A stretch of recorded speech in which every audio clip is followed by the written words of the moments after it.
Commissioner of Public Service Commission of KwaZulu Natal Province, Yasmin E Bacus. Assalamu alaikum wa rahmatullahi wa barakatuh. Wa alaikum salam wa rahmatullahi wa barakatuh. Thank you so much, Bibi Amina, and assalamu alaikum to the listeners of Al Ansar. How are you doing today? I love that introduction, so that gives me a hype immediately. Absolutely. Alhamdulillah. Alhamdulillah. But let's get straight into it. Now, Commissioner Bacus, as a woman in leadership or in a leadership position, what message would you like to share with our audience during this Women's Month? And how do you think we can empower women to take on similar roles? For me, it is the pursuit of excellence. Whatever you do, whichever corner you are, whatever is your passion, pursue it with excellence. And, and I think for me that means a lot. Pursue something honestly and persevere for what you need to achieve. Do not give up. I think, the world is a giving place, but it's also a harsh place. And you have to persevere to find your place in the world and your purpose and execute it with excellence. Absolutely. Now, how do you think women's perspectives and experiences can contribute to the fight against corruption? And what initiatives has the Public Service Commission implemented to promote gender, equality in this area? Women in particular, if you just look back in terms of how we are made, we are nurturers, and we are those individuals that develop the value system of society because we raise children with a moral code. We raise children to follow certain values and principles. And so obviously we're already shaping them in the early years in terms of how they're going to fit in society, how law abiding they're going to be, how compliant they are going to be with the rules of society or that of culture, etc. So that's the role of women. And in terms of the Public Service Commission, we are mostly driven by women. And what we do is we do a lot of training on professionalism and professional ethics and discipline management. And what is really lacking is a lot of emphasis and a lot of training amongst public servants in terms of how they uphold integrity and ethics in their work environment. Absolutely. As the battle cry goes, Watinta Bafazi, Watinti Mbogoto. Zogufa. Absolutely. If you strike a woman, you indeed strike a rock. But what challenges have you faced as a woman, especially within your career, and how have you overcome them? Like, what advice would you give a woman who is facing similar obstacles? Look, the career I chose, working in law and safety and security is a male-dominated environment. And often one finds oneself, just one female in a room full of thousands of men, who are equally competent or even higher, position than you are. And you have to then put yourself on the platform and give it your best. And the first thing you've got to do is don't be emotional, just be professional. And I always use this term at home. I say the best revenge is excellence. And so you've got to work doubly hard at convincing them about your abilities. And so working in a male-dominated environment, also being, sometimes the person of a minority race amongst, a lot of people with different racial cultures, etc., backgrounds, means you have to, and I always say this, when you're sitting in a room, don't look at how different you are, but look at how you can find the similarities amongst yourselves. So if you look at a scenario and you say we're all there for the same common purpose and the same goal, then you shed all those barriers and then you are able to just elevate your mind and rise above the occasion. So one of the biggest problems we have in South Africa is that we look for divisions. We look for how we can separate ourselves. We look for barriers between ourselves rather than looking at what unifies us towards a common purpose and goal. Absolutely. But, how can we encourage more women to pursue careers in fields related to, of course, governance, public service and anti-corruption efforts? And what support systems as well as initiatives are needed to facilitate this? Well, I think it's very important, to have a mind that's, obviously very geared and passionate about law, about policy, about compliance, and that sort of thing. So basically, if you have that and you have a strong sense of justice, you're moving in the right direction. But also, one of the things that hinders us, particularly in this country, and I've just come back from a conference in Lithuania where we had the International Anti-Corruption Conference.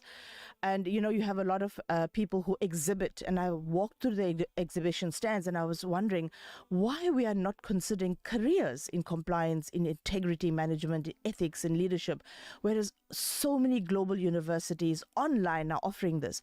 And we unfortunately tend to stick to mainstream careers and mainstream modules of study, etc. And then we expect some kind of amazing outcome. And it's important for us to be globally aware of what is out there and what is the world demanding right now. So integrity management, leadership, compliance is high on the agenda, and it's not just in government, it's in the private sector as well. So if you pursue a career outside the normal mainstream careers and you go online, because our borders for study have collapsed, we can study in any part of the world at any time. So if girls want to follow this direction, that is where they should be going. They should be looking to online study. They should be looking to overseas universities or even local universities that offer that, because I'm telling you quite clearly the world is gearing up in that direction, and careers in that direction will definitely make you the competent person or the competitor of choice when you do apply for positions. Absolutely. Now, Commissioner Bacus, let's get a little bit personal. Can you, of course, share any success story or case studies where women have made a significant impact in combating corruption or promoting good governance in KwaZulu Natal? Well, look, we have many women. We have, as an example, our current head of Treasury, Carol Kutsia, who's a very strong colleague of mine. We served in the administration together for many years, and she's still there now as the head of Treasury. She's an absolute corruption fighter, a graft buster. And she's that kind of person who's really pursued clean audits for the departments, government departments, etc., and has had a lot of successes. And her department itself is, leading by example.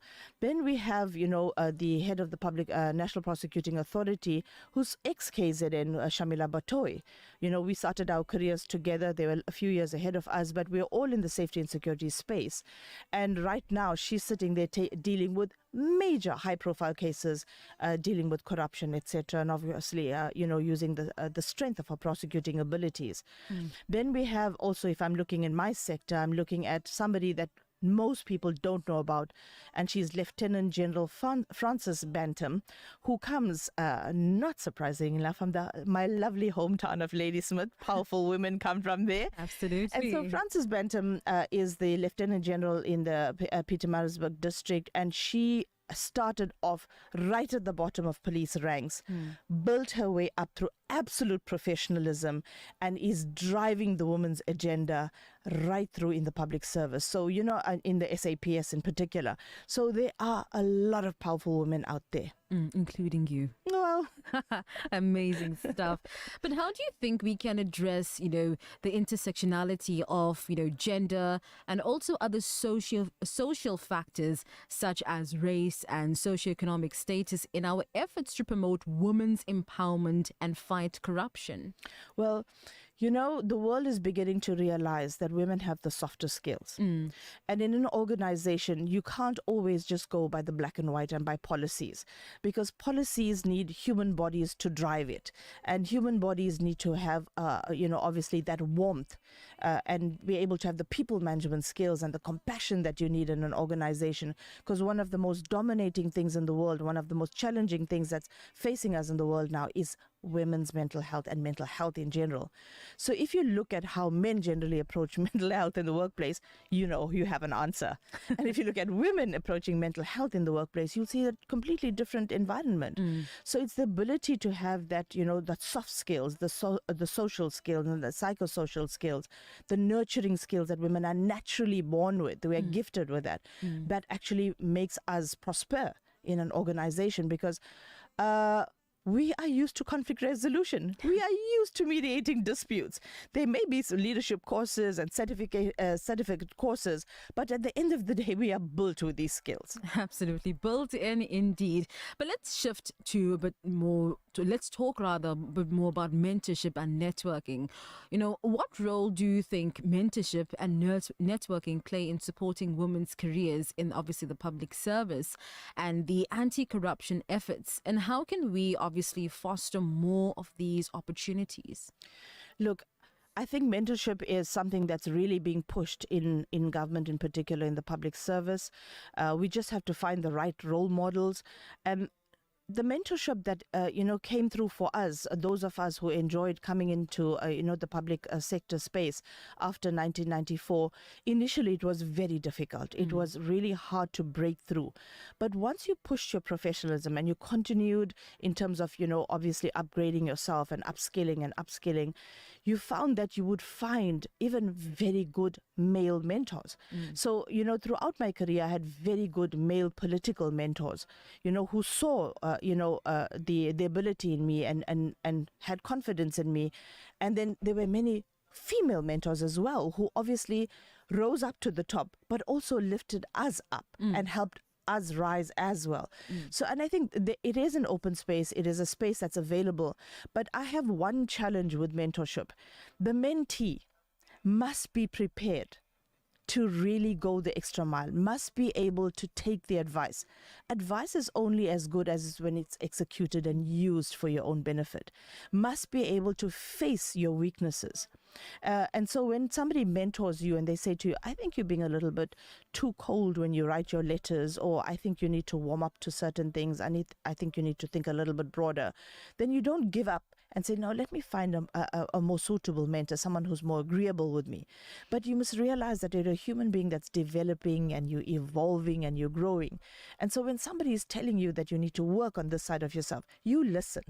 You listen, you read, you follow. And once that person holds your hand, it's a journey.